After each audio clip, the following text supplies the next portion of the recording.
네, 여러분 반갑습니다. 시바쌤입니다. 자, 오늘 여러분들의 요청으로 추궁공 자기소개서 한번 같이 써볼까 합니다. 늘 하던 대로 항목 분석 예상평가 지표 작성 전략은 유튜브에서, 그 다음에 작성 템플릿하고 예시는 하단은 고정 댓글 링크 따라가시면은 있으니까 보시면서 완성하시면 되겠죠. 자, 시작하기 전에 구독, 좋아요 부탁드리면서 바로 시작해 봅시다. 이번에 채용 공고를 확인하셨다면 아시겠지만 적부심사입니다. 자기소개서가. 그렇기 때문에 면접 활용에 중점을 두고 작성해야 되겠죠. 그리고 특히 이 면접 때 지금 자기소개서가 이제 기술서하고 자기소개서가 있는데, 이렇게 되면은 면접 때 자기소개서까지 참고 안 할 확률이 큽니다. 면접관들에게 주어지는 자료가 워낙 많기 때문이죠. 하지만은 기술서 같은 경우에는 여러분들이 보통 개조식으로 보고서 형태로 작성을 하시잖아요. 그래서 면접 시 참고가 많이 되니까 여러분들께서 좀 힘을 실어야 될 부분은 바로 기술서 작성입니다. 면접 때 활용될 가능성이 크기 때문이죠. 이제 항목 1번부터 가보면은 지금 이제 직무 기술서입니다. 여러분들이 흔히 쓰는 이제 뭐 교육이나 자격이나 경력, 경험 이런 것들을 갖다가 보고서 형태로 그냥 작성을 해 달라는 얘기입니다. 자, 800자면은 그렇게 많이 쓰진 못합니다. 보통 이제 기술서들이 1000자 이렇게 되죠. 그런데 800자면은 조금 적은 편입니다. 어쨌든 이 직무 기술서라는 건 직무 능력을 평가하겠다는, 직무 수행 능력을 평가하겠다는 얘기죠. 그래서 평가 기준은 무조건 요겁니다. 자, 직무 기술서에 나와 있는 지식, 기술, 태도를 가지고 있는지를 평가하겠다는 거고, 그에 대한 정량적, 정성적 근거 다 평가하겠다는 얘기입니다. 그래서 여러분들이 이런 의문점이 들 수가 있어요. 아니, 그 이력서에 자격하고 경력하고 교육 이런 거 다 적지 않느냐, 근데 왜 또 적으라고 하느냐. 이거는 이제 면접 활용의 용이성을 위해서 이렇게 했죠. 원래는 이제 서류전형 평가를 할 경우에는 이력서를 참고를 안 하고 이력서를 참고하지 않고 그것만 보고 평가하기 위해서 이제 직무기술서에 그런 부분을 적으라고 하는데, 이번에는 적부잖아요. 그래서 이 한 페이지에 직무 역량이 딱 다 기술돼 있으면, 뭐 경험, 자격, 교육 이렇게 다 기술돼 있으면 면접 때 활용하기 용이하겠죠. 그래서 이 면접의 활용 용이성을 위해서 이런 내용까지 다 적으라고 하는 겁니다. 그래서 작성 전략은 이래요. 말해달라는 게 이제 나눠져 있죠. 경력 말해달라고 했고, 그 다음에 지원 분야에 관해서 자격이나 교육사항 얘기해달라고 했고요. 이게 정량적 지표죠. 그리고 이제 관련 경험 얘기해달라고 했죠. 그래서 이 세 단락으로 나누어서 보고서 형태로 작성하시는 걸 추천드립니다. 여기서 이제 경력은 유관한 같은 업무나 비슷한 업무를 해본 이제 4대 보험 되고, 그 다음에 경력 증명서 발급되는 거, 그걸 갖다가 유관 경력이라고 하고요. 그 다음에 경험은 직무를 간접 수행했다거나, 그러니까 뭐 인턴이라든지 실습 같은 거 의미하겠죠. 그런 거나 아니면은 이 직무와 관련한 지식 또는 그 지식이나 기술이죠. 지식 또는 기술을 활용했거나 습득한 경험을 바로 유관 경험이라고 합니다. 자, 그래서 작성 플롯은 이렇게 단락을 나눠서 보고서 형태로 적으시면 되는데, 이런 식으로 적으시면 돼요.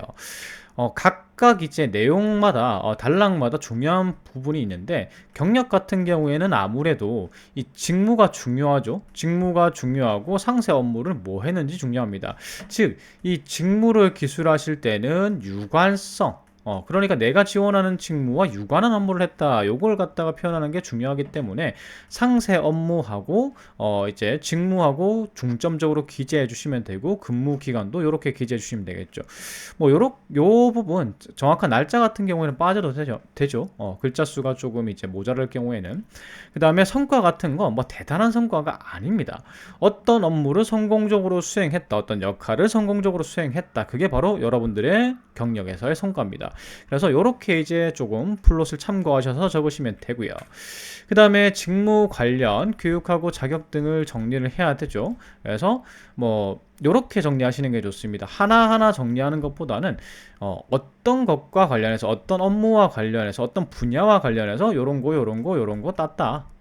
그래서 업무별로 관련한, 여러분들이 지원하시면은 이제 지원하시는 이제 직무 수행 내용이 있죠. 그래서 그 업무별로 도움되는 자격증하고 교육사항들을 그냥 나열식으로 기재를 해주시면 됩니다. 여기서 특징은 이거죠. 이건 이력서가 아니에요.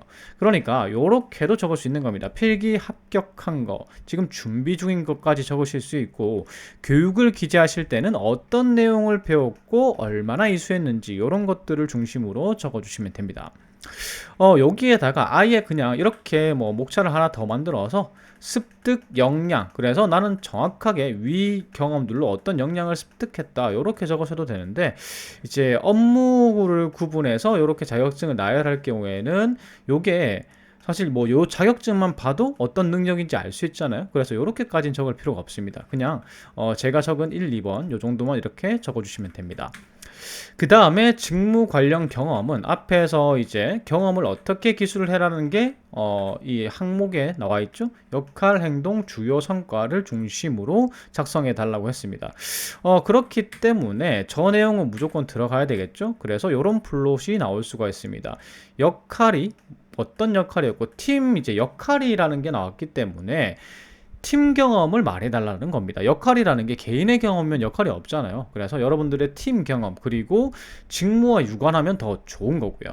그래서 이렇게 역할 기재하고 어떤 경험인지 내용 기재하고요. 그 다음에 여기서 중요한 건 어떤 행동들을 했는지, 그를 통해서 어떤 성과를 내었고, 그 다음에 요 경험을 통해서 보여줄 수 있는 능력이 무엇인지, 습득한 능력, 발휘한 능력이 무엇인지가 반드시 기재되어야 됩니다. 제가 이제 드리는 조언은 제일 중요한 건 요 부분이에요. 사실 여러분들이 경험을 이렇게 막 기술을 하시는데, 그 경험이 이 면접관들에게 쉽게 어떤 역량을 대표하는 경험이다, 어떤 능력을 발휘한 경험이다, 습득한 경험이다, 이거 쉽게 알 수 있게 이 5번 항목은 꼭 넣어서 기재를 해 주시길 바랍니다. 그래서 이런 식으로 항목 1번은 작성할 수가 있어요. 저 요렇게 인턴도 적을 수가 있겠죠. 역할 및 기간 적고, 상세 업무 적고, 행동 적고, 성과 적고, 그 다음에 활용 직무 및 지식, 뭐 이렇게 적을 수가 있습니다. 자, 바로 항목 2번 가볼게요. 이게 원래 이제 지원 동기죠. 직무 적성 기술서라고 돼 있는데, 지원 동기 물어보고요. 그 다음에 직장 선택의 기준 물어봅니다. 이거 똑같은 말이죠. 그리고 고졸 같은 경우에는 이제 고졸 지원 같은 경우에는 입사 후 포부까지 물어봅니다. 왜 물어보는지 모르겠어요. 이유는 이 다음 항목의 뒤쪽에 또 입사 후 포부 항목이 자기개발 항목이 있는데 왜 또 물어보는지 모르겠습니다. 어쨌든 이건 지원 동기를 평가하는 거고, 늘상 제가 말씀드리지만 지원 동기는 이 기관에 대한 관심도와 이제 주공공 같은 경우에는 주택금융과 금융업이겠죠. 요 산업에 관심이 있느냐, 그리고 그를 증명할 근거가 타당한지 평가하고요. 그 다음에 두 번째는 지원자가 본인이 지원한 직무에 대해서 꾸준히 관심을 가지고 왔느냐. 꾸준히 관심을 가지고 왔으면은 당연히 그 준비도 했겠죠. 그래서 준비도 해왔느냐, 그래서 그를 증명할 근거가 타당한가, 요렇게 평가 기준이 있습니다. 그러니까 당연히 여러분들은 막 이 지원 동기를 이상한 이유를 만들지 마시고요. 뭐 사회적 가치 실현 이런 거 만들지 마시고요. 그냥 직무에 대한 나는 확신이다. 나는 내가 관심 있는 직무, 내가 그 자신 있는 직무, 요게 중요하다. 그리고 내가 관심이 있는 분야인지, 계속해서 관심을 가지고 활동해온 분야인지, 요런 게 중요하다. 그러니까 내가 이때까지 금융에 관련해서, 금융이나 주택과 관련해서, 부동산과 관련해서 대외 활동도 했고 직무 능력도 꾸준히 향상시켜 왔기 때문에 여기에 지원한 건 주금공에 지원한 건 당연하다. 요렇게 작성하시는 게 2번 항목을 가장 영리하게 작성하시는 방법입니다. 그래서 여러분들이 하신 것 중에 뭐 금융 분야 관련한 활동들 좀 정리해 보시고요. 그 다음에 외부 교육 받은 거 있으면 요즘 직무 교육 같은 거 많이 하고, 뭐 금융 이제 관련 이제 은행들에서도 교육 많이 하고, 금융감독원 이런 데서도 금융 교육 많이 하죠. 그런 교육을 받았던 거, 그리고 인턴을 수행했던 경험, 요런 것들 이제 금융 분야에서 활동했던 대외 활동들을 쭉 정리를 하시고요. 그 다음에 금융 분야 관련해서 역량을 향상시켜 온 거 쭉 기재를 하시면 됩니다. 뭐 이렇게 기술할 수는 있겠죠. IT 직무들 같은 경우에는 다른 쪽 중에서 보안하고 핀테크 쪽에 관심이 있다, 그래서 지원했다, 그래서 보안과 핀테크에 관련해서 노력해온 것들을 갖다가 쭉 적어도 이 지원 동기의 타당성을 인정받을 수가 있겠죠. 이런 게 없을 때, 그러니까 나는 지금 주금공에 지원하는데 금융과 관련한 게 하나도 없어요. 그리고 이 직무와 관련한 것도 하나도 없어요. 하다못해 내가 IT인데 IT에 관련해서 노력한 것도 하나도 없어요. 그러면 어쩔 수 없이 그런 분들은 어쩔 수 없이 주금공의 사업 분야에 관심이 있고 예전부터 이런 데 관심이 있었고 이렇게 흔히 말하는 입에 발린 소리로 적을 수밖에 없는 겁니다. 하지만 그렇게 적으면 높은 평가를 받을 순 없겠죠. 뭐 적부기 때문에 부담 없이 본인이 해당하는 내용을 그냥 쭉 기술해 주시면 됩니다. 고졸의 경우에는 입사후 포부 작성이 필요로 하죠.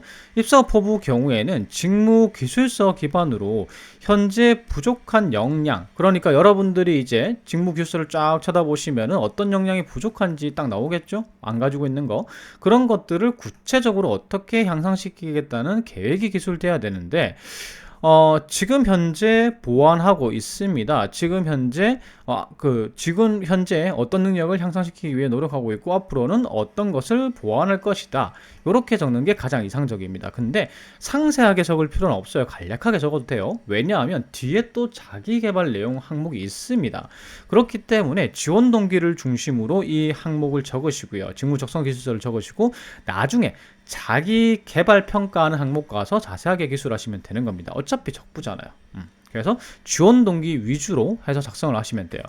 작성 플러스는 이렇게 되겠죠. 직장 선택의 기준과 부합하는 이유 간단하게 적으시고 본인이 금융이나 주택 쪽, 부동산 쪽에 관심이 있다는 근거를 제시하시고요. 금융 쪽에 더 가까워요. 주금공은.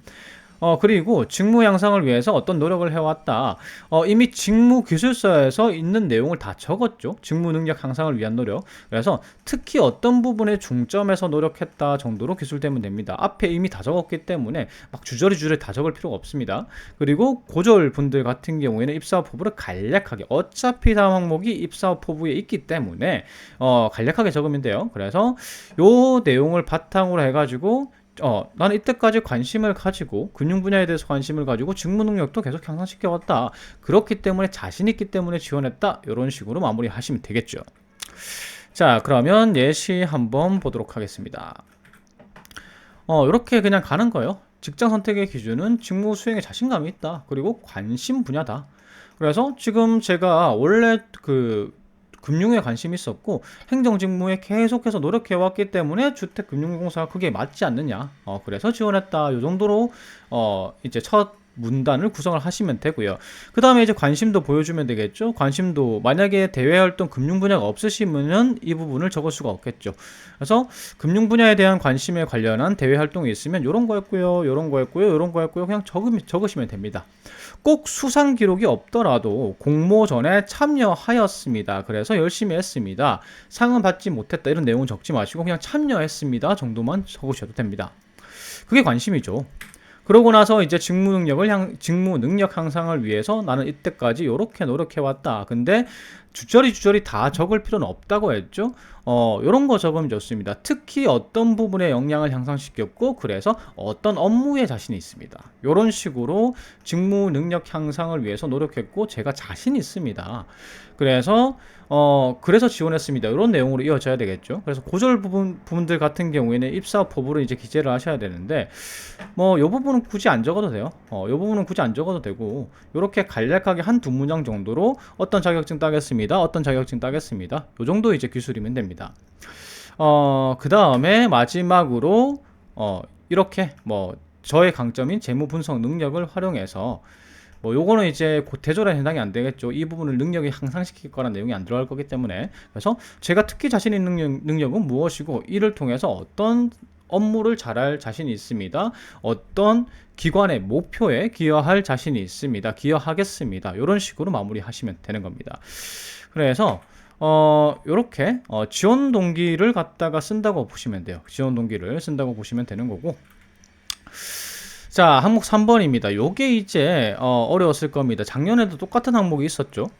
보금자리론, 주택보증, 주택연금 요 중에서 가장 관심 있는 상품 한 개를 정하라고 합니다. 그리고 이걸 갖다가 이유도 설명해야 되고 이 분야로 성장하기 위해서 어떤 계획을 가지고 있는지도, 이게 자기계발이죠.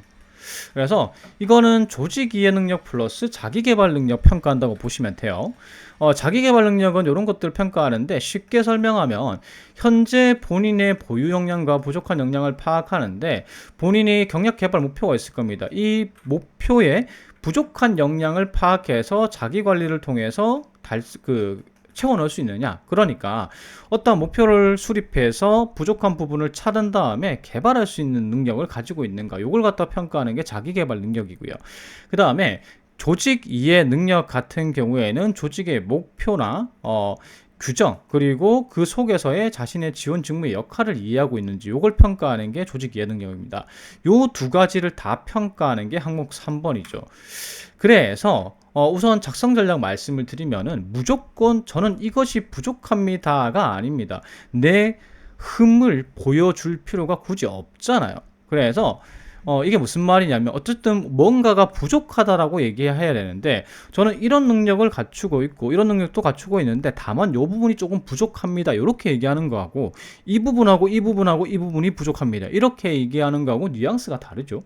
그래서 현재 나의 능력은 어느 정도이고 요 정도 보유하고 있는데 이 부분은 보완이 필요하다, 그래서 개발하겠다, 요렇게 작성하셔야 되고요.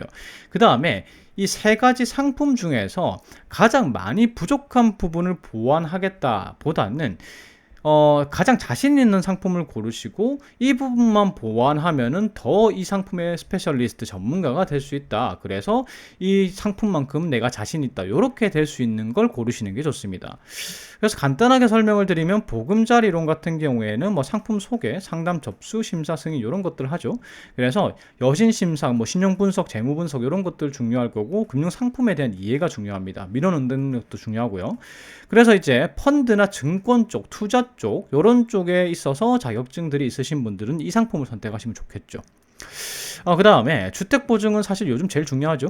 전세자금 대출하고 아파트 중도금 대출, 그 다음에 아파트 건설자금 대출 이런 것들을 해요. 그래서 이 개인 여신에 대한 평가도 중요하지만 기업 여신에 대해서 평가할 수 있는 것도 중요하겠죠. 자, 그리고 관련 자격으로는 재경관리사, 기업 회계 이런 것들이 있겠죠. 뭐 신용분석 그 관련 이제 자격도 있을 겁니다. 그 다음에 주택연금이 있는데 주택연금을 그냥 운용하는 거죠. 그래서 개인 여신 또는 이제 자산이나 연금에 관련한 자격이나 교육사항들이 있으시면 됩니다. 그래서 뭐 자산관리나 보험, 연금에 관련된 자격이나 교육사항이 있으신 분들은 주택연금을 선택을 하시면 되겠죠. 그래서 그리고 이미 뭐 여러분들이 필기를 합격하시거나 필기를 합격하신 상태거나 지금 현재 공부하고 있는 분야라면은 더 높은 평가를 받을 수 있습니다. 그러니까 여러분들이 이런 거 쓰실 때 앞으로 A 역량 개발하고요, B 역량 개발할 겁니다, 단기는 A 개발할 거고 장기는 B 개발할 겁니다, 이렇게 얘기하시는데, 이렇게 얘기하는 것보다는 A하고 B하고 목표인데 A는 현재 하고 있고요, B는 그 뒤에 할 겁니다. 자, 이 사람은 말만 할 거라고 얘기하고 있고 이 사람은 이미 도입했어요. 그럼 누가 높은 평가를 받겠습니까? 당연히 이미 하고 있다가 높은 평가를 받겠죠. 그래서 현재 하고 있는 걸 좀 살려서 적으시면 좋고요. 그래서 보완 중이고 앞으로 더 보완할 것이다, 이것과 보완할 것이다 중에서는 이게 이기겠죠.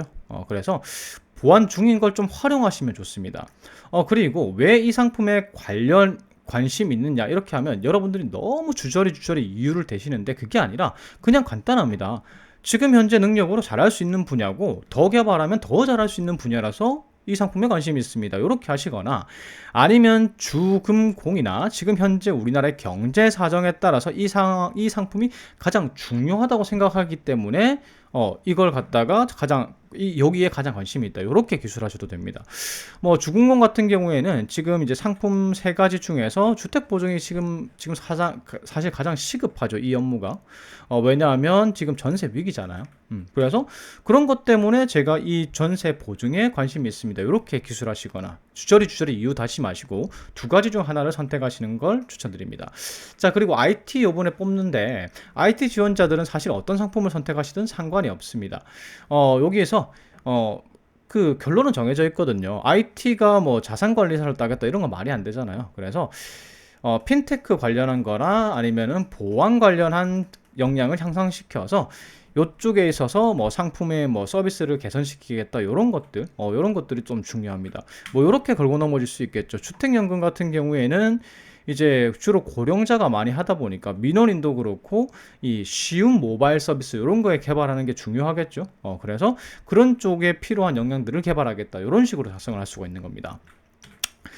자, 그래서 작성 플롯은 우선 나는 어떤 사업에 관심이 있습니다. 그 이유는 무엇입니다. 제가 두 가지 중 하나 선택하라고 말씀을 드렸습니다.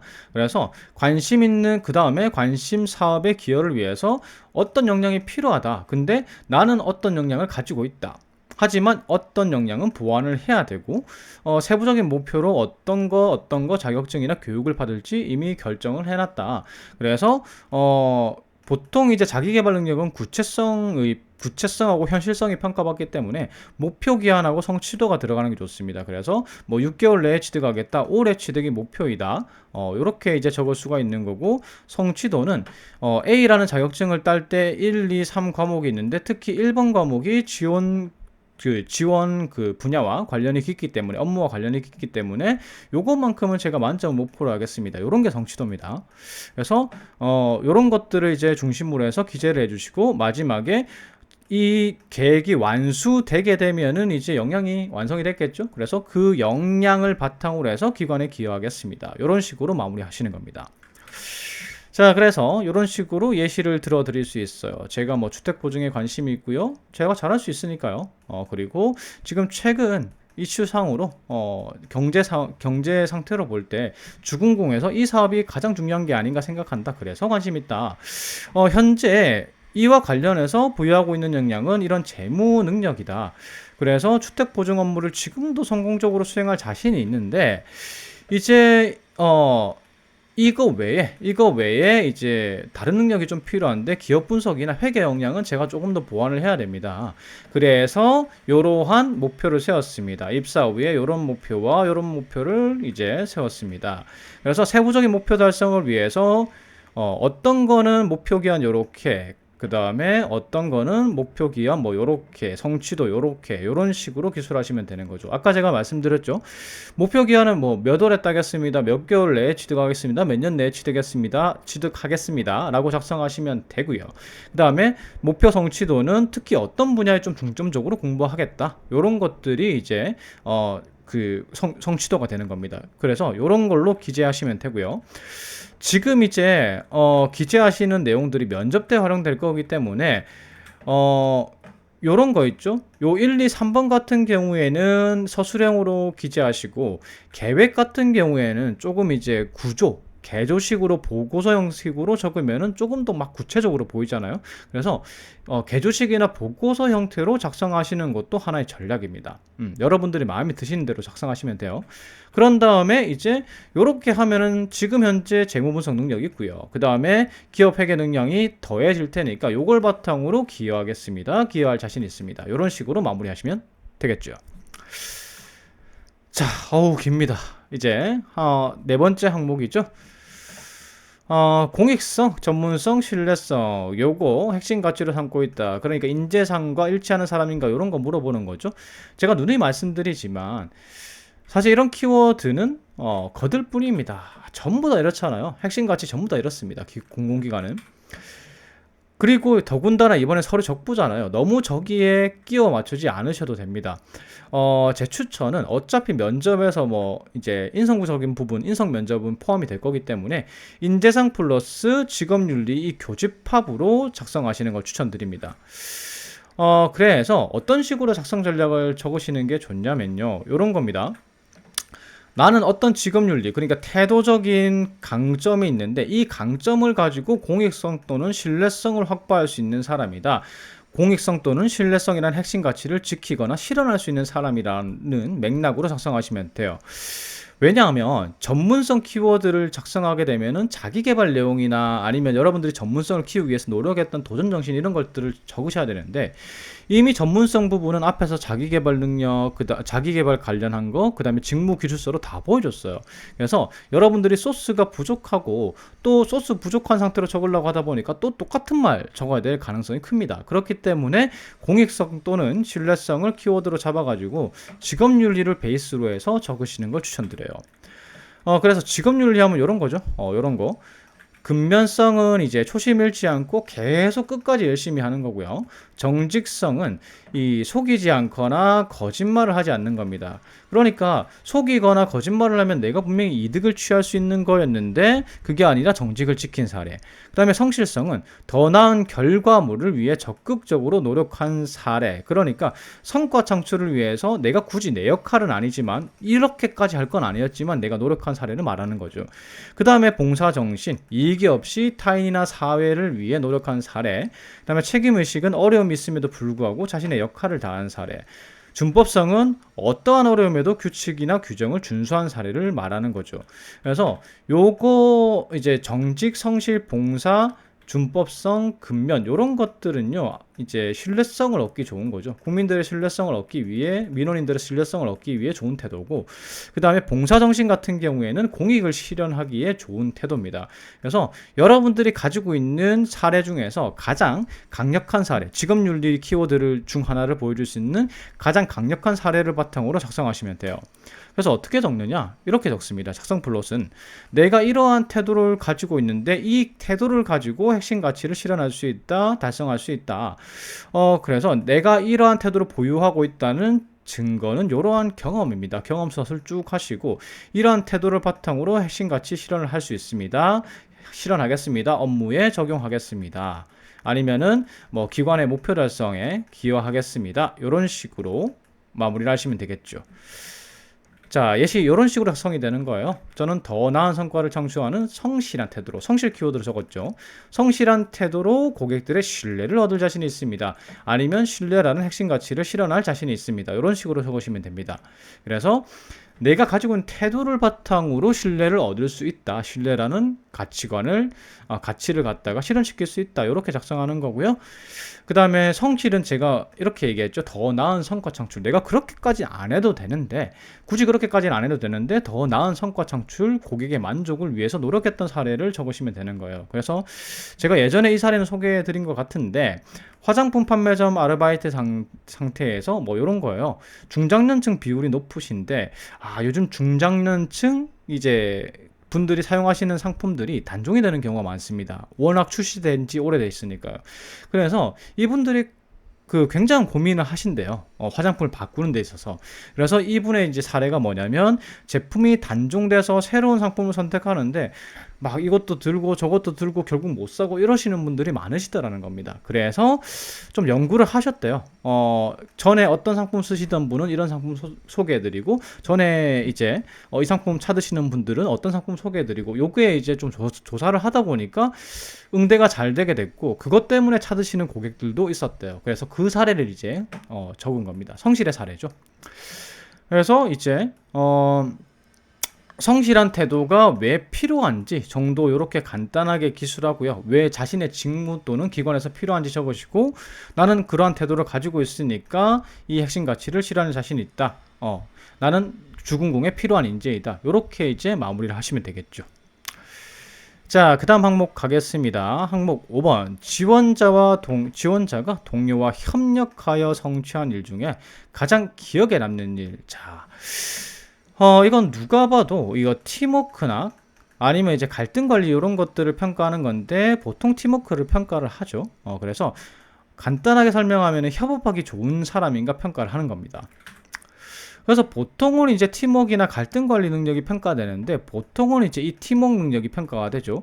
팀의 목표 달성에 있어서 부족한 부분을 적극적으로 찾아내서 보완하는 능력, 요게 이제 팀워크 능력인데, 사실 딱 이 NCS 기준에 맞춰서 적을 필요는 없습니다. 왜냐하면 자기소개서는 적부고요. 면접에 활용되는 거는 말 그대로 막 딱 팀워크 능력, 갈등 관리 이런 능력이 아니라 협업 잘하고, 협업에 적합하고, 협조적이고, 소통 능력 있고, 적극적으로 소통할 수 있고, 이런 사람들을 원하는 거거든요. 그래서 이제 딱 사전적 정의의 팀워크 능력을 갖추고 있는 사람이 아니라, 그래서 협업 능력하기 좋은 사람, 소통하기 좋은 사람, 협조적인 태도를 갖춘 사람, 이런 사람이다라는 걸 보여줄 수 있는 사례를 기술하시면 좋습니다. 사실상 편차가 거의 없는 항목이니까 이 항목 어떻게든 잘 써서 합격하겠다 이렇게 해가지고 뭐 하루 이틀 더 늦게 내는 것보다는 그냥 빨리 내시는 게 좋아요. 그래서 편차가 거의 없는 항목이라고 보시면 되고요. 팀워크, 갈등 관리, 협조적 태도, 소통 능력, 뭐 어떤 키워드든지 내가 협업을 잘 할 수 있는 사람이다. 직무 기술서에 있는 태도 부분 중에서 협업 관련 키워드를 하나 선택해서 작성하셔도 무방해요. 그래서 어떤 키워드를 선택하시던지 간에 협업을 하는데 유리한 태도를 갖춘 사람이다 라는 걸 증명할 수 있는 사례 중심으로 적으시면 됩니다. 그래서 작성 블록은 이렇게 되겠죠. 저는 어떤 능력, 협업에 필요한 태도를 바탕으로 해서 팀의 목표에 달성한 경험이 있습니다. 근거 경험 서술하시고요. 해당 태도를 바탕으로 직무 또는 기관에 기여하겠습니다. 이렇게 마무리하시면 되겠죠. 예시 보겠습니다. 요렇게요. 저는 어떤 태도, 협조적인 태도를 갖춘 사람이고 그걸 바탕으로 팀의 목표에 기여한 경험이 있습니다. 이렇게 간단하게 기술해 주시고요. 그 다음에 근거 경험 기술하시면 되겠죠. 별다른 게 필요 없다고 했습니다. 협조적이었다. 뭐 적극적으로 팀 내 소통을 이끌었다. 적극적인 소통 태도 유지했다. 아니면 팀의 부족한 부분을 역할을 스스로 찾아서 노력했다. 이런 사례가 이제 기술이 되면 되는 거고, 제가 이제 보여드리는 사례는 협조적인 겁니다. 협조적이라는 게 누군가가 부탁했을 때 기꺼이 맡아서 자원해서 부탁하지 않아도 도와줄 게 없냐고 물어보는 자세, 이런 것들을 협조적인 태도라고 그러죠. 그래서 미술 전시회 준비하는데 자신은 총무였는데 한 명이 바빠가지고 조금 업무 좀 나누면 안 되냐, 이렇게 이제 어려움을 호소했다라는 거죠. 그래서 누구도 나서지 않았지만은 제가 나섰다. 그래서 제가 이걸 맡더라도, 이런 전제는 깔아야 되겠죠. 제가 그걸 맡더라도 내 업무에는 지장이 없을 걸 확신했기 때문에 이제 맡았다. 그래서 두 가지 역할 모두 다 수행했고, 그 뒤로도 이런 게 협조적 태도입니다. 바빠 보이는 사람이 있으면 뭐 도와줄 게 없는지 물어봤다. 그래서 성공적으로 마무리했고, 팀의 성과 창출에 있어서 협조적인 태도가 얼마나 중요한지 깨달았다. 그러므로 저는 이와 같이 협조적인 태도를 갖추고 있는 사람이고, 입사에서도 이렇게 행동하겠습니다. 이런 식으로 마무리를 하시는 겁니다. 자, 목이 터질 것 같아요. 지금 30분 넘어가네요. 마지막 항목입니다. 굉장히 생소하죠? 창의성이 높습니다. 이거 지원자가 가진 좋은 습관은 무엇이냐? 이렇게 어렵게 해놨지만은 요겁니다. 이거 해석해 볼게요. 그냥 직무 수행 능력 중에 태도 부분의 강점은 뭐고요? 그걸 갖다가 입사 후에 어떻게 활용할 것인지 물어보는 겁니다. 이해가시죠? 요렇게 이제 해석을 하시면 돼요. 그래서 일단은 평가 기준은 이렇게 되겠죠.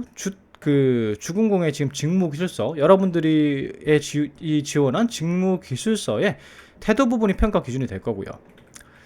그래서 작성 전략은 직무기술서상의 태도 키워드를 갖다가 습관으로 푸시면 됩니다. 무슨 말이냐면, 친화력이라는 걸 키워드로 가지면은 요런 게 습관이다. 어색한 게 싫다 나는. 그래서 친한 사람에게 먼저 좀 대화를 하고 말을 건다. 이 침묵이 싫다. 요렇게 이제 얘기하실 수 있고, 집중력이 뛰어나다. 내가 이게 장점이라고 하면은 뭐 집중력을 흐트릴 만한 걸 갖다가 나는 놔두지 않는다. 그래서 정리하는 습관이 있다. 뭐 요런 거. 그 다음에 정확성 검증 이라는 태도를 갖다가 어필하실 것 같으면은 무엇이든 한 3번은 확인하는 습관이 있다. 요런 식으로 태도를 습관으로 그냥 풀어내시기만 하면 됩니다.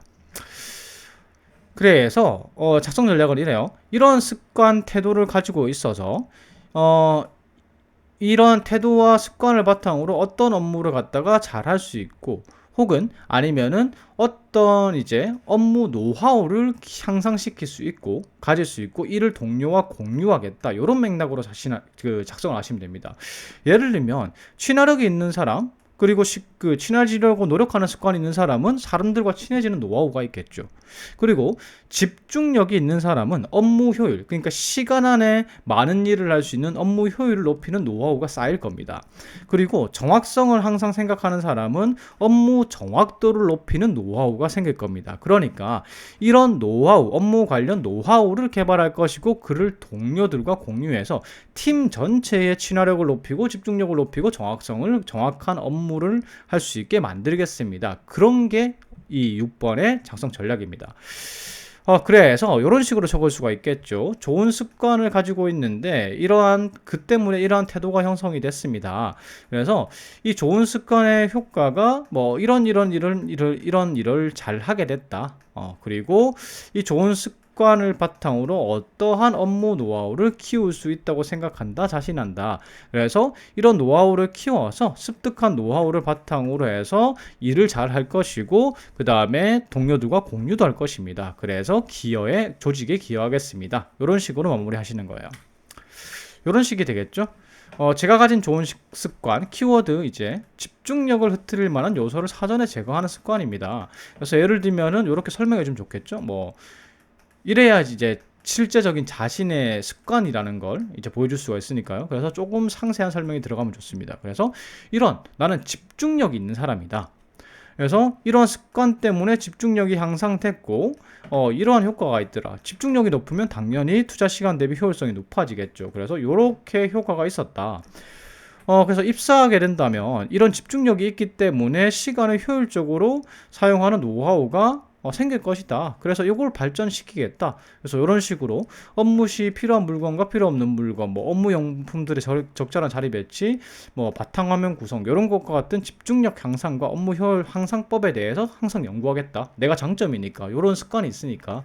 그래서 이런 업무 노하우를 키운 다음에 혼자 가지고 있으면 안 되겠죠. 노하우 습득으로 업무 효율을 향상시킨 다음에는 동료와 공유해서 조직 전체의 효율을 향상시키겠다, 기여하겠다, 이런 식으로 마무리하시면 됩니다. 자, 요번에 항목이 되게 많죠. 제가 제일 중요한 항목은 뭐라 그랬죠? 네, 면접 때 제일 활용될 수 있는 건 직무 기술서와 그 다음에 직무 적성 기술서입니다. 요 두 가지를 좀 신경을 많이 쓰시고요. 나머지 항목들은 면접에서 그렇게 크게 많이 활용 안 될 가능성이 커요. 그렇기 때문에 제가 늘상 말씀드리지만 마지막 날이나 마지막 전날 지원하시면은 합격률이 한 10%에서 20% 떨어집니다. 면접 순서나 이런 것들 때문이죠. 서류 뭐 심사 순서나 이런 것 때문에. 그래서 막 자기소개서에 너무 시간을 매몰하지 마시고요. 적어도 이제 한 3, 4일 전에는 이제 지원하시는 거 너무 신경 쓰지 마시고 지원하시는 걸 추천드립니다. 제 영상이 도움이 됐다면요, 구독과 좋아요 부탁드리겠습니다. 감사합니다.